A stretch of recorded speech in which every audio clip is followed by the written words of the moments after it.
Hello, and today we will continue with the prologue for Nerus.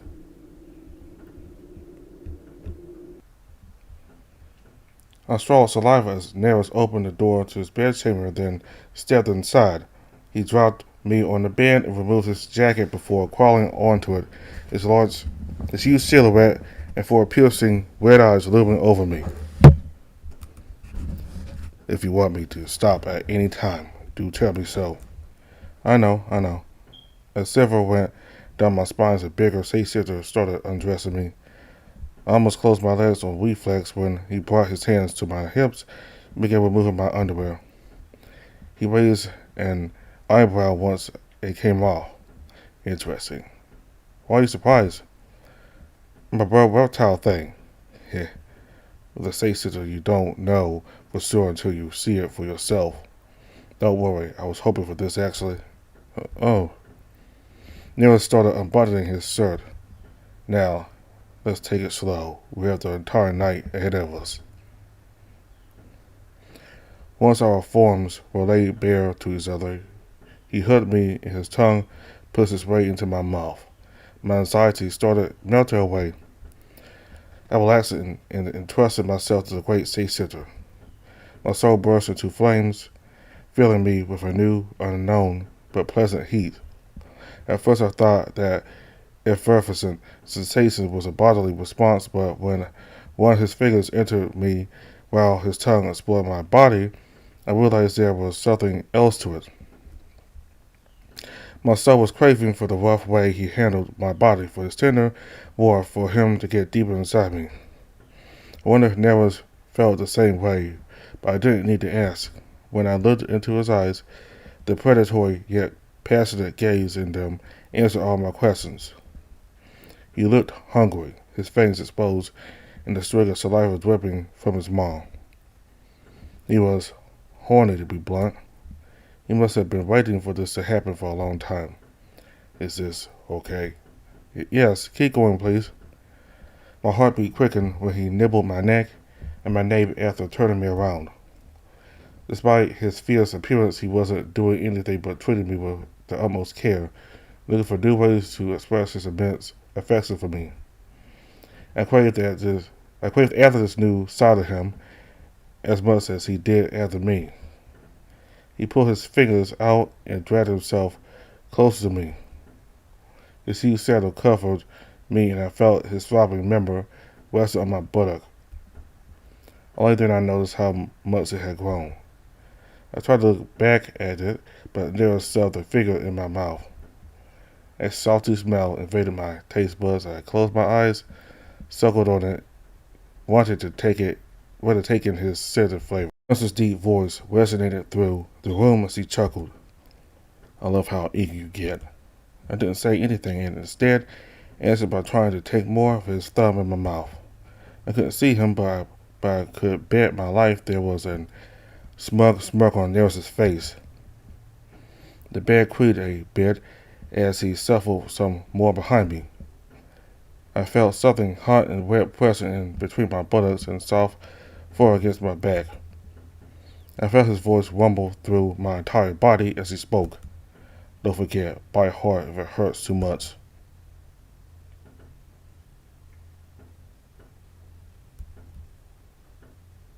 Hey, Nerus. What is it, Sax?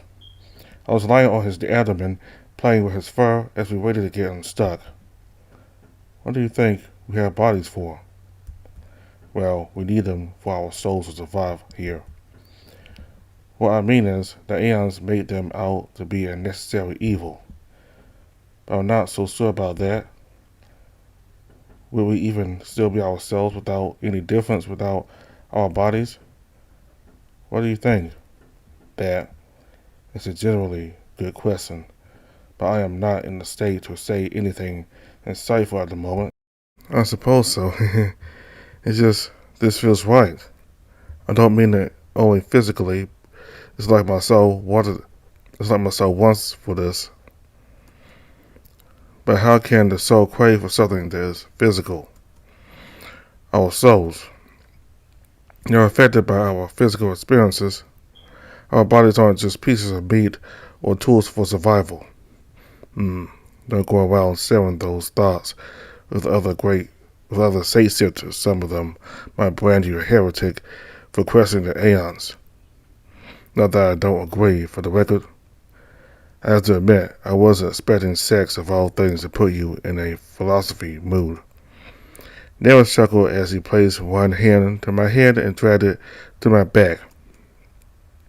Oh hey, I think it's loose enough now. Try to not make a mess. Think of poor Sevils. What? Mess or not, no way I'm having him wash these seats. It'll be weird. Will you do it instead?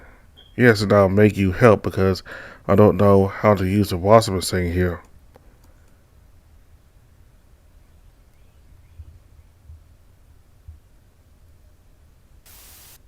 Wake up. I came to my senses in Nerus's room. The great state sister's right arm squeezed me against his chest. I could feel his heartbeat through him. When I stayed out to sleep under the stars, I would get close to the campfire to conserve heat. Because I enjoyed those nights so much, I started to love the smell of burning wood. It tickled my nose a little, but it helped me relax and make me sleepy. Now it was as if the fire had taken shape to gently wrap me in a burning yet harmless embrace. I almost let it lull me back into the world of dreams, but the sound of footsteps pulled me back into reality. Is that Sevils this late at night? After some deliberation, I crawled down, slipping off of Nerus's embrace and off the bed. I started trembling from the cold that plagued the house at all times. I already missed the bed. Whatever, I'll just check what that noise was. I crossed my arms and I looked around the room, squinting at the dark. This isn't normal. Not even in complete darkness should I have this much trouble seeing anything. This is mist. A thick fog permeated the entire room, limiting my vision more than usual. Regardless, I could tell the noise had come from outside, so I tiptoed to the hallway door and opened it. The same haze filled the hallway, although thanks to the lights, I was able to see more clearly in there. Under the light, the fog seemed to form small streams of vapor that flowed in from the other end of the corridor. I closed the door behind me and stepped deeper into the corridor, trying to discern where the fog originated from. I didn't need to look too far. When I passed by my bedchamber, I spotted a cloud of mist thick enough I couldn't even call it transient, overflowing from under the door. I almost felt beckoned by it. Under different circumstances, I would have been frightened enough to run back to Nerus's bedchamber and wake him up so he would check this out for me. But now I felt calm. I didn't open the door. Instead, I turned around and sat down, reclining against it. What are you doing there? You know that already. In that case, I suppose I'll tell you the same as last time. Come back later. How long do you intend to keep us waiting? I'm afraid you will have to wait for me for at least another month. Sorry, but I was never one to stick to the rules, was I? Why? If you truly remember, then why? It's because I remember that I won't let go. I interrupted the voice.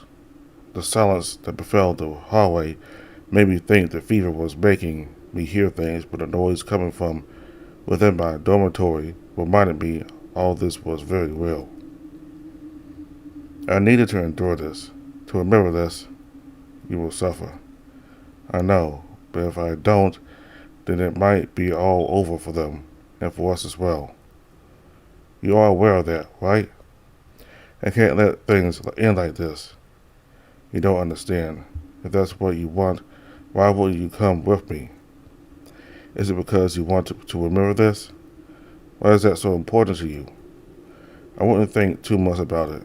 Sometimes the simplest answer is the right one. But if you don't want to guess, well, I think I found something I don't want to leave behind. It's as if, even before I became this, the reason I was born was to meet him all along. That is ridiculous. It can't be true, and you know it. According to whom? Actually, don't answer that. They don't get a say on it, no matter who they are. I refuse to let a third party dictate who or what I should devote myself to. Regardless of if it's true or not, regardless of the motive, what I'm feeling now is important to me. That alone is enough for me to fight to remember it. Then there was silence. I waited for the voice to speak again, but it never did. Hey, have you ever stopped to think about what we really are? Are you still there? I asked to no avail. The fog in the hallway was dissipating. Beggars. I tried to get on my feet, but at the last moment my strength abandoned me and I fell headfirst on the cold floor. Ouch. I clenched my teeth and tried to get up again, without success. My vision started to get blurry. At the same time, I heard a pair of heavy footsteps coming my way. Then I heard a familiar voice and everything went black.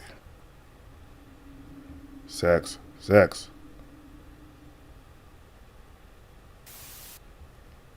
I darted into Sax's bedchamber, carrying the small sage-center in my arms. I laid him down on the bed as delicately as I could and put my hand on his forehead. He was burning. Damn it. Savils, wake up. We need a doctor. I called out, sprinting out of the room. He seemed fine before we went to sleep. I had been making sure to keep an eye on him ever since I was informed about the new symptoms last month, and nothing seemed to be wrong. I explained to the doctor, my voice filled with frustration.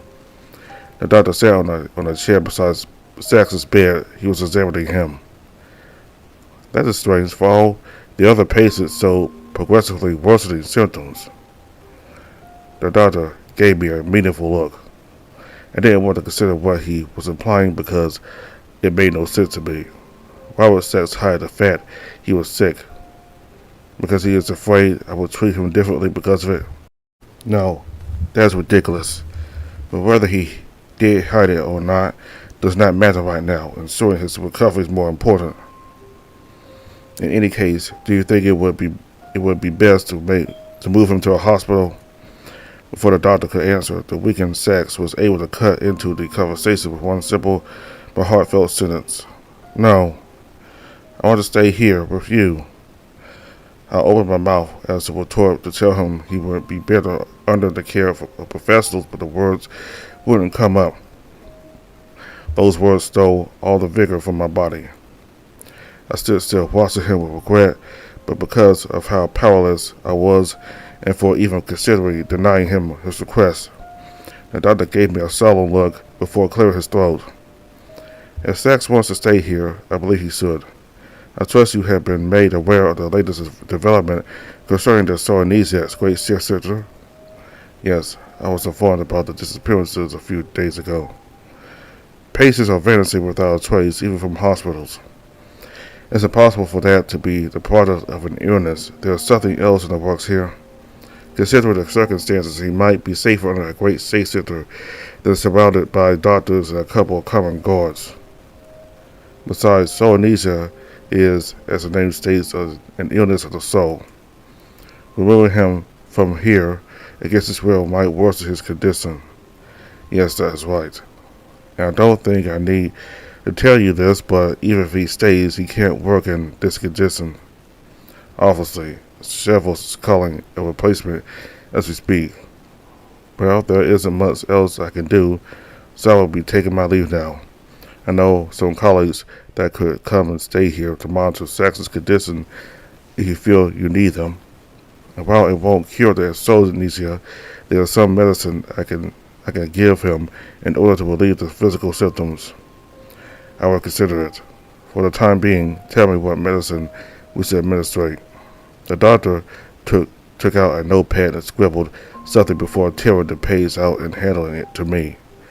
I'm afraid it's mostly painkillers and medicine to help reduce the fever. I wish I could recommend a more definitive solution. However, it is not your fault. Thank you for giving me this, at least. No need to thank me. I hope everything turns out okay, and call me if you need anything. Great sister. Stay strong, Sax. Yeah. Very well then. He excused himself out. I sighed, tired and still frustrated.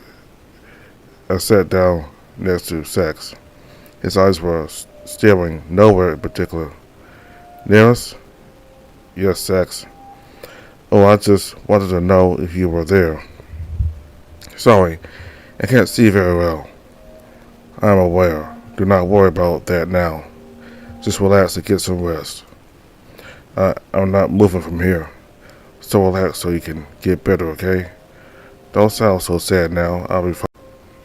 It struck me that he could still proclaim there was such conviction, but I figured he was trying to stay positive.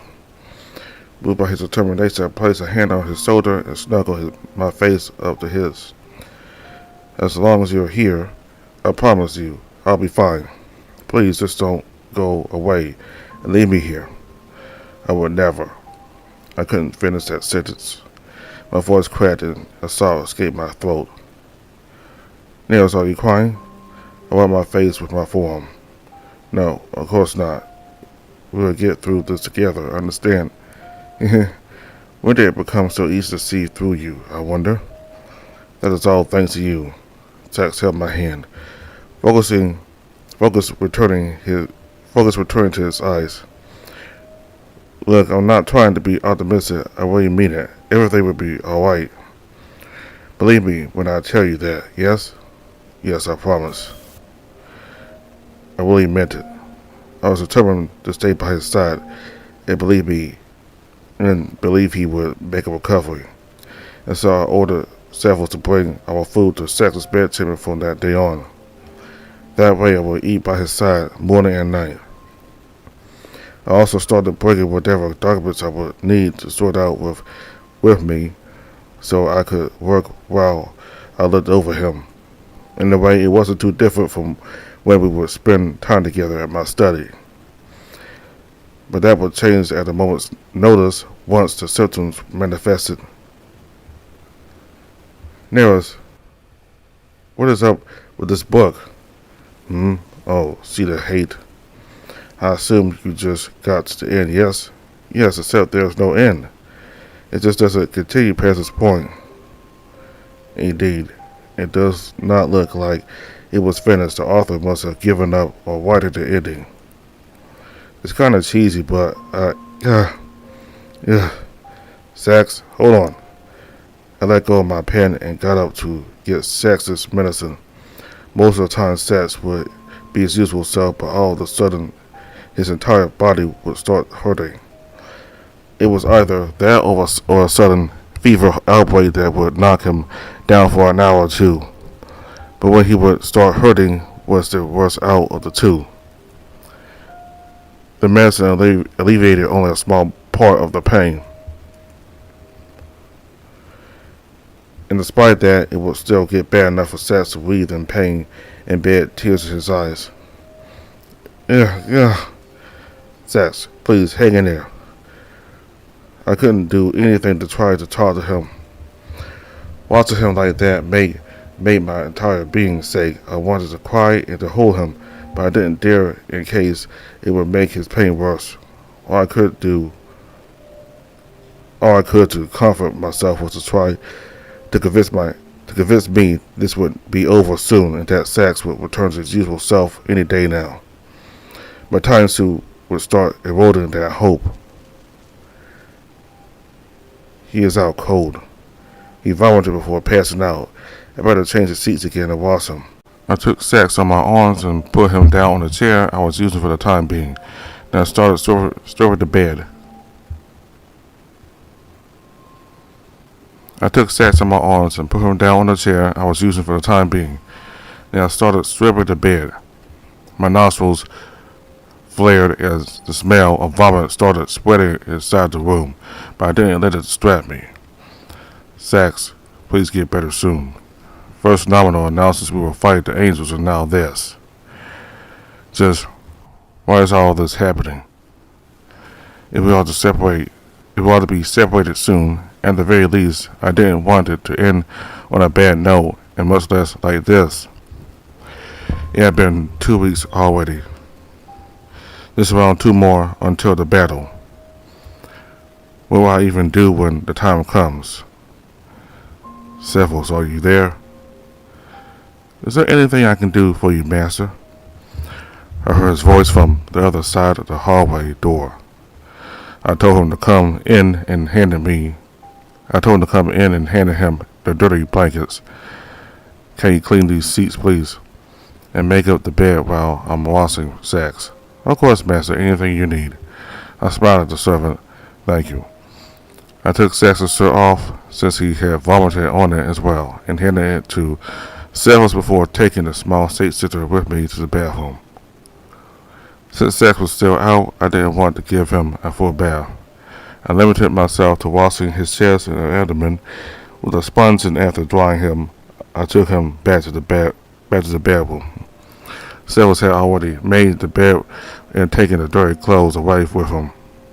After putting a new shirt on Sax, I lifted the covers and tucked them in.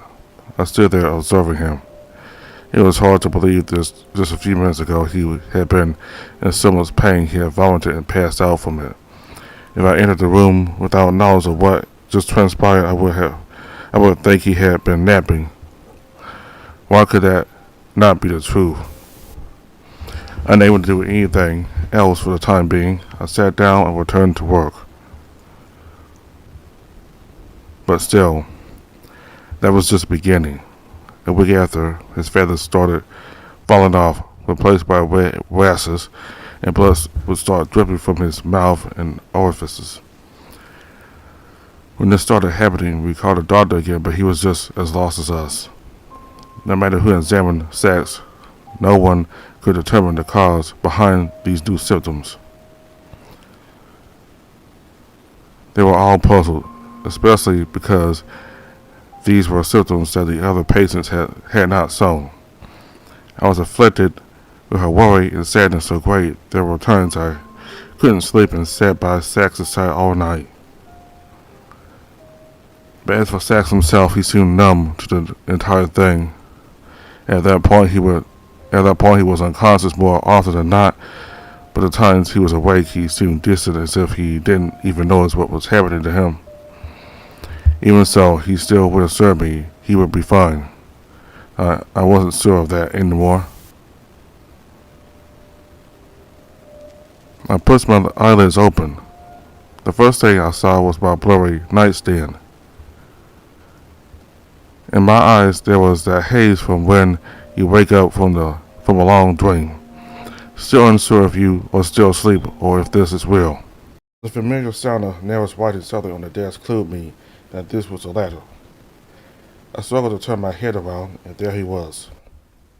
He had set up a relatively small desk next to the bed where the other nightstand used to be, and he worked there at the same time he watched over me. I couldn't put into words how grateful I was that he had taken my words to heart enough to go to these lengths for me. I was aware I hadn't been conscious a great deal of time lately, but every time I opened my eyes, he always had been there, looking out for me. Perhaps he thought he was fulfilling the last wish of his dying lover, but this was so much more than that for me. Deep down, I wish I was scared, but now a sense of peace washed over me. Nerus, the white sea sitter's ears perked at the sound of my voice. Sax, you're awake, thank goodness. You have been out for so long. I was worried sick. How long have I been out? Since 2 days ago. I was afraid you were, well, no. But more importantly, are you feeling alright? Tell me if you need me to bring you anything. Hey, Nerus, how long has it been? I assume you mean you fell sick. I assume you mean since you fell sick. This is the 4th week, I believe. I see. I lost track of around the 4th time I passed out here. I'm so sorry, Sax. I wish there was something Nerus, you have done more than enough. I interrupted him and tried to sit up. The great state sister got up from his seat and helped me up. That's when I saw my own arms. I was taken aback at the sight of them. They were unrecognizable from how they had been just weeks ago. I couldn't begin to imagine what my entire body must have looked like at the time. I thought they were bloody, but no, it was the rashes and the scabs covering almost every single centimeter of them. Some zones had even taken a black coloration. In any case, my vision was fuzzy and it didn't even seem quite in sync with what I was telling my limbs to do. Had I not been clinging to Nerus's arms, I must not have managed to even get up from the mattress. I could tell my body was at its absolute limit. I was lucky to even be awake now. Nerus, listen to me. A white state resumed to be his ears, perked up again, and I think he faced me waiting for me to continue. Where to start? Remember the story of how I got here? Yeah. I could tell a concerned expression was starting to form in his face. With life abandoning me with every passing second, I decided to try to get to the point. I wanted to be courageous enough to tell him at least one thing before this form faded away. Because of what my family does to mortals, I was forced to do terrible things that people do to me.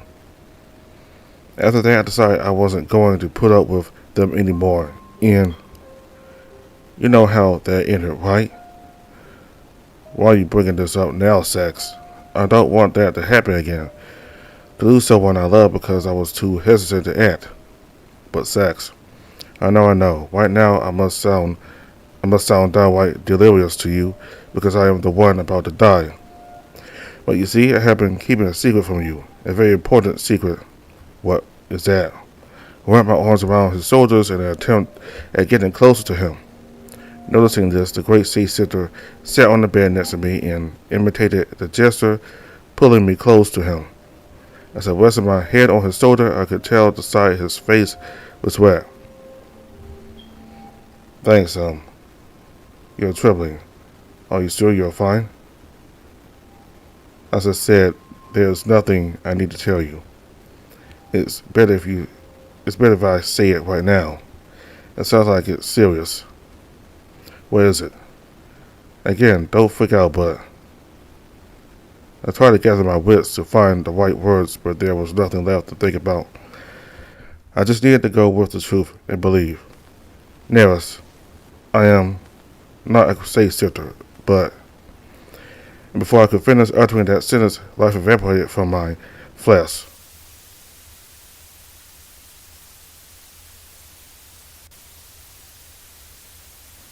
I didn't think this would happen, so you really don't. I'll fix this, I promise, so stick with me. Please open your eyes and look. I need you, please. What will you do?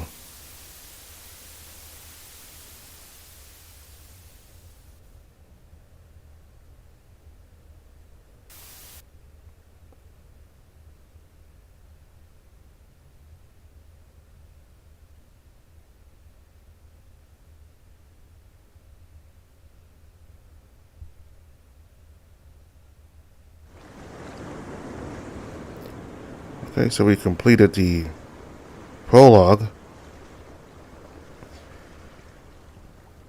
So apparently Sax spoke to somebody. He spoke to that person like he knew them.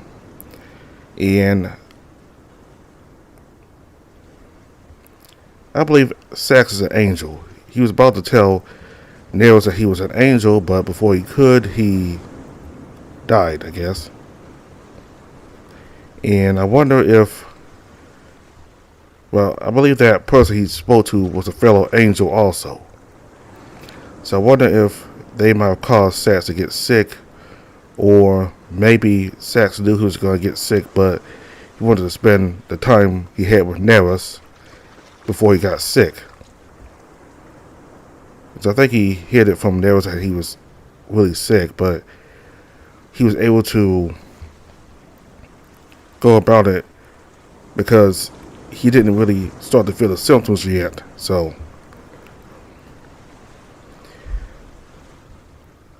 I think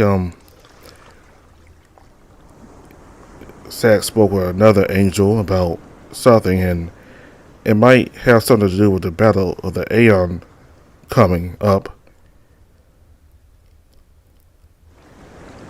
which is why they wanted Sax to finish this whole thing up with this life, I guess. So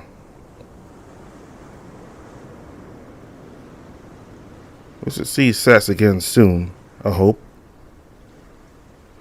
Well, those of you who watched the first playthrough of this, you already know, but for those of you who are new, who are watching this second playthrough I'm doing now, then you have to find out. Okay, so next time we'll begin chapter 1. And based on what you see here, it looks like it's a completely different place from where we were with Sax and Nerus. So thank you all very much for watching. Goodbye.